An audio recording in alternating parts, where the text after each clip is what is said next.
नमस्ते दोस्तों। बहुत सारे ऐसे चैनल हैं यूट्यूब पर और कह सकते हैं कि बीजेपी के आईटी सेल के लोग हैं जो कल से बीजेपी के ही जो मंत्री हटाए गए हैं अपने पदों से उनका मजाक उड़ाने में लगे हुए हैं। बाबुल सुप्रियो को कहा जा रहा है कि अब बाबुल की दुआएं लेते जाओ। तो और उन्होंने कई सारे नेता हैं, मैं भी कई सारे मंत्रियों के परफॉर्मेंस से काफ़ी खुश नहीं था। बट ये जो बीजेपी समर्थक चैनल बोलते हैं खुद को, बीजेपी के लोगों का ही मजाक उड़ा रहे हैं। ये समझ के परे है फ्रस्ट्रेशन कहाँ है।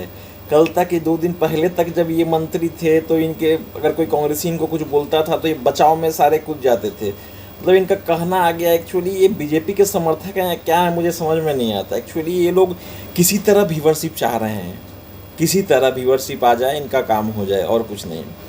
तो एक तरह से जब अन्य सरकारें आएंगी भविष्य में, ऐसा तो नहीं है कि बीजेपी सर्वदा यहाँ पर स्थापित रहने वाली है भारत में, तो इन चैनलों का क्या होगा ये देखना बहुत ज़रूरी होगा, क्योंकि ये लोग ट्रोल करने में एक्सपर्ट हो गए। जैसे सुब्रमण्यम स्वामी ने कहा कि बीजेपी के लोग ही बीजेपी वालों को ट्रोल कर रहे हैं।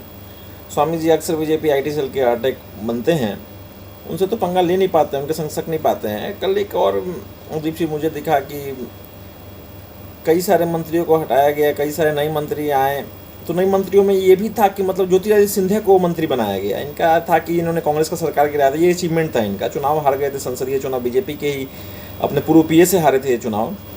तो ऐसा क्या दिखा उनमें कि मतलब सरकार बना दिया तो असंतोष की भावना आ जाएगी तो फिर ये छोड़कर कांग्रेस में चले जाएंगे। ऐसा डर से अगर बीजेपी जैसी या कोई राष्ट्रीय पार्टी चलने लगेगी कि इस नेता को कोई पद नहीं देंगे तो चला जाएगा। आसाम के जो मुख्यमंत्री थे पूर्व में, इस बार उन्हें मुख्यमंत्री का पद नहीं मिला तो उनको भी बनाया गया कि किसी तरह इनको सेटिस्फाइड किया जाए, नहीं तो ये भी पार्टी छोड़कर चले जाएंगे। तो एक तरह से ये सब देखना होगा कि ये सेटिस्फेक्शन के लिए देश नहीं है। जो बेहतर कार्य कर सकता है उसको मंत्री बनाइए।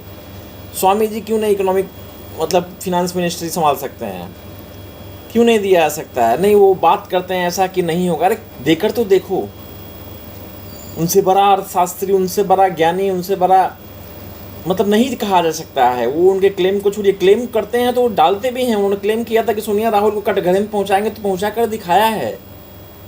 तो उनका कोई ये नहीं आएगा। बीजेपी आईटी सेल वाले अपने मंत्रियों का मजाक उड़ा रहे हैं।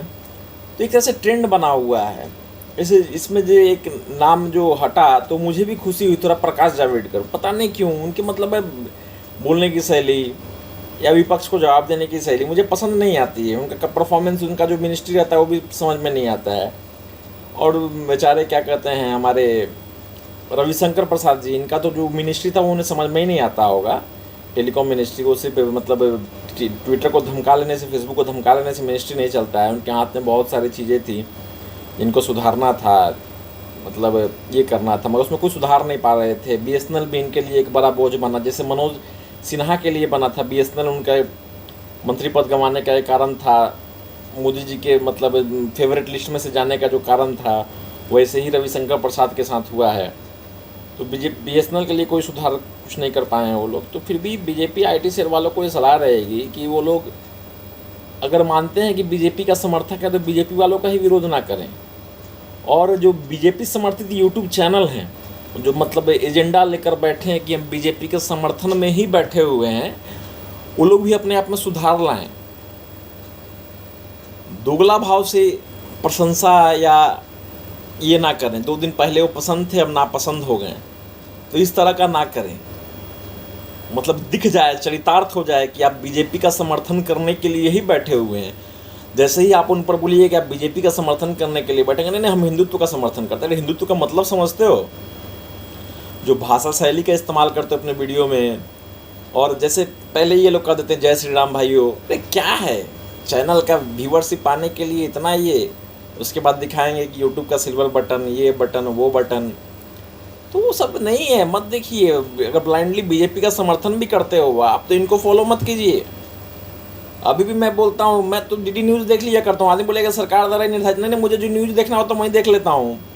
अब मान लीजिए मुझे वो सब न्यूज़ देखने में वैसे पसंद नहीं आता। रणधीर कपूर ने अपना घर बदला मगर पुराना घर नहीं बेचेंगे। अरे भैया जान के क्या करेंगे अब ये न्यूज़? कोई काम का न्यूज़ नहीं है मेरा। कहीं रहें वो, उनकी इच्छा, जहाँ रहना चाहे वहाँ रहें, क्या ज़रूरत है हमें देखने का? मतलब ये मैं बता रहा था जी न्यूज़, इन NDTV, ये आपका क्या कहते हैं आज तक के बारे में। अब एनी टीवी का नाम ले लिया तो रवीश के जो भक्त हैं वो नाराज़ ना हो जाएं। मैंने दूसरे और भी जो रवीश के शो होता है उसके आगे पीछे भी बहुत सारे शो होते हैं, तो उसको भी देख लिया कीजिए, समझ में आएगा आपको। तो ये सब चैनल से अच्छा है कि आप डीडी न्यूज़ देख लीजिए, काम का न्यूज़ देखने मिल जाएगा आपको कि हाँ वैक्सीनेशन कब स्टार्ट हो रहा है, पल्स पोलियो कब मिलेगा, ये सब जानकारी आपको प्राप्त हो जाएगी। वहाँ पर ट्रेन्स कब से चालू हो रहे हैं, जो मैंने मूल न्यूज़ होता है, न्यूज़ जिनको कहा जाता है वो आपको मिल जाएगी। तो बीजेपी IT सेल वाले और बीजेपी के तथाकथित समर्थक यूट्यूब चैनल वालों, थोड़ा सुधर जाओ। अगर जिनका समर्थन बोलते हो कर रहे हैं उनका खुलकर समर्थन करो, नहीं तो मत करो, और नहीं तो निष्पक्ष रहा करो, वो भी अच्छा है। धन्यवाद दोस्तों, संभल कर देखिए क्या देखना है क्या नहीं देखना है, वो संभल कर देखिएगा। धन्यवाद।